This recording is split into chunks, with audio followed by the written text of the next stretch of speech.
Səhabə rəvat edir ki, mən Peyğəmbər sallallahu aleyhi və səlləmə dedim, mənə cənnətə daxil edəcək bir əməl bildir. O buyurdu, sən əzəmətli bir şey haqqında soruşdun. O, Allahın asanlaşdırdığı kimsə üçün asandır.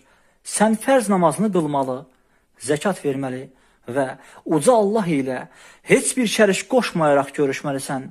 Sənə işin əsası, sütunlarını və zirvəsini bildirim. İşin əsası İslamdır. Kim İslamı qəbul etsə, salamat olar. Onun sütunları namaz, zirvəsi isə Allah yolunda cihaddır. Sənə xeyir qapılarını bildirimmi? Oruc qalxandır, sədəqə vermək və qulun gecə ibadətə qalxması günahların kəffarəsidir. Sonra bu ayəni oxudu.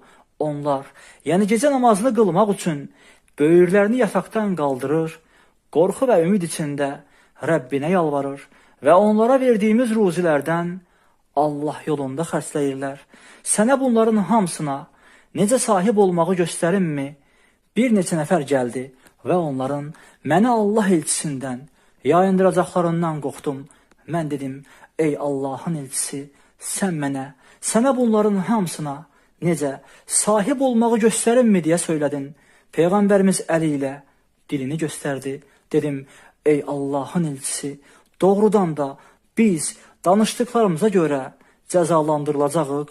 O buyurdu, anan sən itirsin, ey Muaz, məgər insanlar dillərinin törətdiklərinə görə üzü üstə oda atılmırlarmı?